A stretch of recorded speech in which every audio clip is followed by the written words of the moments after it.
Hey everybody, it's Sean and Trey with Reactions to the Classics. Before we get started today, we just wanted to invite you to take a look at our Patreon page where we have all kinds of reward tiers, anywhere from reacting to an entire album to songs, and to support us for as little as $1 a month. It really helps us out. And you can also check out our Facebook and Discord groups down below. Got a great community of people who love music. And all that to say, y'all, let's get to today's video. What's happening, everybody? Trey here, joined again by my dad, Sean, and today, Reactions to the Classics, we're going to be taking a look at one of Canada's most popular rock groups, the Tragically Hip, and their record Fully Completely. This comes courtesy of our patron and Canadian himself, Bruce. Yes. Shout out to Bruce for this one and just showing us the Tragically Hip. So let's just get into the quick facts of this album. Let's do it. Their third studio album came out in October of '92 in Canada, January of '93 in the US, and they never hit it big in America, and I'll get into that in a little bit, but they actually, I was just doing some digging into the Tragically Hip themselves. They actually did 561 live shows in America and 549 in Canada, so they actually played more in America than Canada, but they just never found a mainstream audience. The lyrics are heavily centered on Canadian icons and history in this one. And for the Tragically Hip themselves, they released 13 studio albums, 2 live albums, 1 EP, over 50 singles, over a 33-year career. 9 of their albums reached #1 on the Canadian charts. They received numerous Canadian Music Awards, including 16 Juno Awards. And between 1996 and 2016, they're the 4th best-selling musical artist in Canada. I'd mentioned it's their 3rd studio album. They changed producers on this one because MCA, the record company, wanted to go with Chris Tsangarides, who had just done an album for Concrete Blonde. So we're back in 92, 93. If you're my age, you'll remember Concrete Blonde. They wanted Tsangarides because he had a history of being able to get groups over on American mainstream radio. That's why they chose him. And this is also the first album where Gord Downie had announced that he would not sing any songs that were written by anybody but himself. So this is the first album where he held to that. Yeah, and some other tidbits. The cover was made from a Canon color, photocopier, segments of 30 different photos. And you mentioned they went with Tsangarides at Battery Studios. They went about 5 weeks, layered every instrument. In contrast to their first 2 records, didn't try to make it as much of a sound as they were like live on stage. Yeah. They did a good job just going in the studio, layering everything that they wanted to do. Yeah, and commercially, sold 150,000 in Canada in its first week. It sold over 200,000 total by the end of 3 weeks. In America, they pushed it just a little bit. I mean, they go on this big deal, right? They want Tsangarides to produce it. MCA pushes them for a couple weeks of promotion in America, and then they just give up on them. So it never made it in America. First up is Courage, in parentheses, for Hugh McLennan. It went to #10 in Canada. It was the 3rd single release. The bracketed for Hugh McLennan is because they took something from his 1959 novel, The Watch That Ends the Night. It was nominated for Single of the Year at the 1994 Juno Awards. And between 95 and 2016, this was the most played Tragically Hip song on Canadian radio. So because of that, I listened to this thing numerous times, one after another, after another, after another, to try to get a feel for it. I liked it. Oh yeah, immediately you're met with the smooth guitar. Yeah, I was going to say. And the inviting voice from Downey here, and we've heard a couple Tragically Hip songs just from Bruce's suggestions on our live streams and whatnot, but never, a full album like this. So this was a great opening tune. We had a blistering guitar solo in the last 45 seconds, and I love the lyrics that reflected kind of some existential type of themes here. There's no simple explanation for anything important any of us do, and the human tragedy consists in the necessity of living with the consequences under pressure. It seems like the times that we need courage the most is the time where the courage is hardest to find. That's kind of what I was getting from that. So I thought it was a great opener. I really like this song. The guitar is fantastic, as it is on the next track, Looking for a Place to Happen. It's about the annexation of North America, specifically mentions Jacques Cartier. A big deal in Canada. I know not as quite of a big deal to us here in Texas.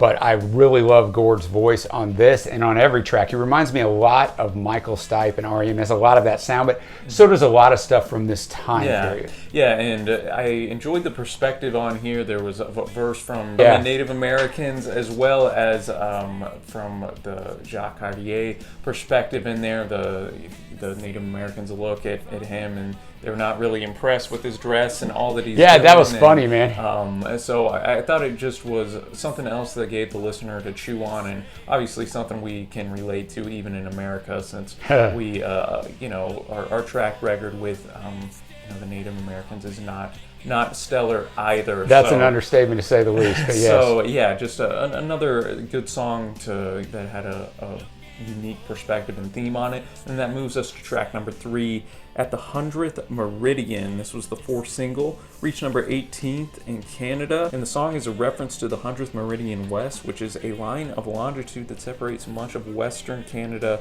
from the Central and Atlantic regions. And I didn't enjoy this one as much as the first 2 tunes, but there were still some pretty cool guitar effects and some themes in here about the vanity and how at the end of the day we're all going to be humbled in death. Yeah, I like the lyrics, and I think it was a more manic vocal presentation by Gord, and there's also some call and response in there. So that's right. I thought it was a little bit different. A little anthemic. I kind of enjoyed that. Then we're going to go to a song that's just weird to have a song title that's Pigeon Camera. Yeah.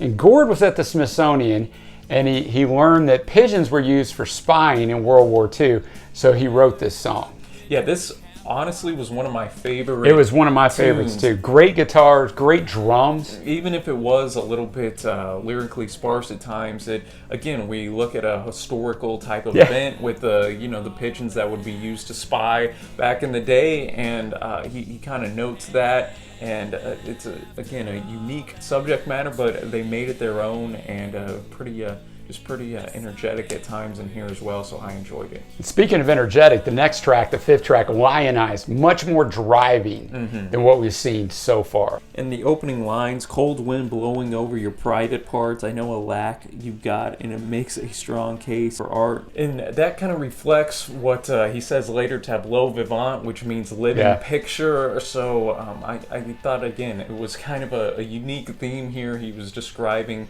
what people would do in these tableau vivants, just acting out a type of picture, and just saying, is what we're doing here for art, I think, really worth it? Is it actually have any meaning in itself, or is it just almost the meaning we make it? That's kind of what I was taking from it, but I enjoyed it.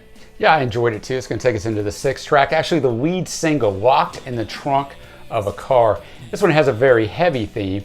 It's about the assassination in 1970 of the Quebec cabinet minister Pierre Laporte during the FLQ crisis. He was kidnapped, placed in the trunk of a car, I'm assuming. It's another driving tune, which it should be in this one. Fantastic guitar work, and one of my favorites on here. Yeah, I think you made a great point. It really builds the track as it goes on, up into a kind of climactic guitar section. Yeah, this reminded me of Looking for a Place to Happen, in the sense that it was told, again, kind of from 2 different perspectives, from the person that was kidnapped as well as the murderer. Right, exactly. And more so kind of from the murderer's perspective, it notes how his point of view, he's throwing the map away, he's, you just kind of get into his psyche a little bit. So I thought Gord and the boys did a great job of kind of setting that uneasiness in here. And again, real life often makes the best art, and that's unfortunately in this one, that's what we got here. And further on as we go into the B-side now with track number 7, We'll Go, 2. I don't want to get it wrong since I'm married to an English teacher. I want to make sure I take that dramatic pause. This one also has a driving guitar and drums. There was a little bit more basic, I think, songwriting in this one. I do too. There were still some neat tricks here and there, how they mess with a word and a phrase, but it was one of the more forgettable ones for me. Theme here was, he notes that I think it's tough to change. He notes that the curtain goes over him kind of each morning, but he's like immunized against reforming type of deal. So I don't know, maybe we it's tough for us to change, and eventually we all die. That was kind of the wavelength I was getting. That was kind of what I was getting out of it as well. Maybe Tragically hip fans can give you interpretation, but then we're going to keep on trucking to the title track, Fully Completely. Now this one was, I thought, one of my favorites on the entire record. Once again, I know it's a broken record, but driving guitar and drumming, probably the best drumming on the record, on top of the outstanding vocal performance by Gord. And in the live version of this song on the deluxe edition of the album, Gord, before the song, said, "We'd like to do a song now. It is a St. Valentine's Day song about remorse and regret, so incredibly backbreaking that it forces you into a bar every single night of the week, and you wish you were home." This was one of the first really love songs that we've had up to the point on this record, and I thought it just did a great job conveying the heartbreak, the anger, the longing that this guy had for this woman who is now out of his life. He's both resentful and also longing for those days he was with her. Yeah, and I think that's the way it usually is in relationships. The longer you're with somebody, it's complicated, right? You have both feelings. I'm glad you're gone, but now I resent, but now I want you back. And that's going to take us to a outstanding piece of songwriting on 50 Mission Cap. And this was the second single, a tribute to the Toronto Maple Leafs defenseman Bill Barilko. This introduced his story to a younger generation. Barilko has quite the story to him. He was, as we said, a hockey player for the Maple Leafs all the way back in 1951, and he ended up scoring the game-winning goal in the Stanley Cup. A few months later, he went and took a trip in a plane with one of his buddies, and it was never found. No, it disappeared, man. And then we fast forward about 11 years, and they ended up finding the wreckage, actually. And the Maple Leafs won the Stanley Cup again that year. Yeah. It's such a weird circle. A lot of coincidences in this tune. So essentially, Gord here describes this story, and it almost has like a 70s heavy metal type of sound. Yeah, that's a good way of... dual guitars in here, and I thought, again, there were some great songwriting techniques, because he kind of goes through the story of Bill in the first verse, and then in the second verse there's just some adding backing vocals that give some extra context, like how he scored the last goal in overtime. Yeah. And another key detail, like the fact he disappeared 11 years before he was discovered. Again, a highlight for me lyrically and musically. And also there's another little theme in here about the military cap. Yeah, the military cap, the 50 Mission Cap, and that's where we get the title from. And what that was, I'd never heard of the term. Mm-mm. It was a crush cap during World War II. It was a standard military peaked cap, still widely used by modern military today, worn by fighter pilots and bomber crew. Crush cap, or 50 Mission Cap, came from the look they gained after much wear. The wire crown stiffener was removed to allow the top of the hat to crush so headphones could be worn in the cockpit. It thus became a status symbol, and according to Downey, the intended theme in the lyrics was that a junior pilot would work their cap into looking like a 50 Mission Cap, so it's to appear that you had more experience than you really did. And getting back to Barilko's story, this song was so big that there's a framed copy of Gord's original written lyrics to this in the private players lounge for the Maple Leafs. They play it during their warm-up still, and it actually has a whole chapter in one of the big books about the Maple Leafs. So a lasting thing, not only for the Maple Leafs and for the hip, but also, I'm sure, for the whole country of Canada. We get to another true-to-life story. With so good. Wheat Kings. It's our first acoustic-led track, so we go from the heaviness of 50 Mission Cap to the more pretty and serene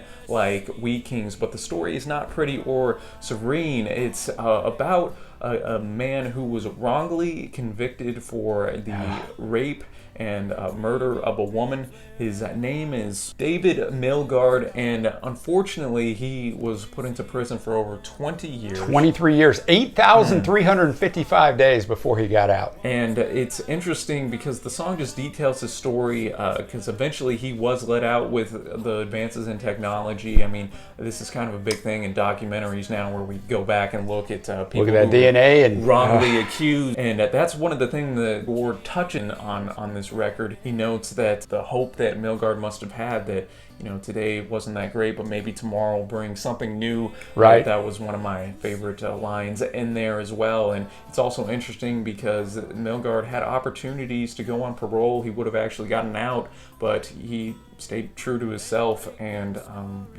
never admitted to doing wrong. Right. And at the end of the day, Canada gave him about $10 million. But like you said, it can't make up for all that time you lost and the mental scars that would leave you. Yeah, exactly. And for me, you already mentioned it's stripped back. It really showcases, obviously, Gord's voice, and he could go from 50 Mission Cap, that hard driving, into something like this. Really shows off his versatility and the versatility of the Tragically hip. That moves us to the Wherewithal. Gord once introduced the Wherewithal with, this song is about Richard Nixon or Richard Dawson. Take your pick. It's got a great guitar intro, very hard drumming. Richard Nixon, you know, Trey, you might not know Richard Dawson. He was on a show called The Family Feud. That's still on now. Richard was not exactly PG TV, and he didn't care, and he's really being pushed to be that way. So interesting that a song could be about Richard Dawson or Richard Nixon, but I thought it was pretty good. Yeah, it definitely couldn't live up to the previous three tunes, but still, it was just pure energy to me, man. I thought they used some great wah-wah and distortion effects on the guitar in particular. And then that leads us to the final tune, El Dorado, which is a legend of a city of gold type of deal. But here he kind of goes through, Gord does, and notes that it's kind of a man-sized. So I don't know. I think that this, for the protagonist, he's thinking of something that is can only be achieved maybe in his mind, and at the end of the day isn't too grand, maybe something along those lines. But all in all, I thought it was a solid way to end the record. Yeah, I agree with you there. A really good way to end the album. Now it takes us to our favorite tracks. For me, Locked in the Trunk of a Car, Courage, Wheat Kings. Yeah, I'm gonna go with Fully Completely, underrated Pigeon Camera, and I will also go with Wheat Kings. That's and good. 50 Mission Cap. 50 minutes. So there's a lot of songs on here that could go in that slot of favorite tracks. What'd you give the overall record? I thought this record was great, man. This was a fantastic introduction, I think, to the Tragically hip. Shout out to Bruce for suggesting this. I can see why they're so popular in Canada, so I'm going with an 8 out of 10. All right, I am kind of right there with you.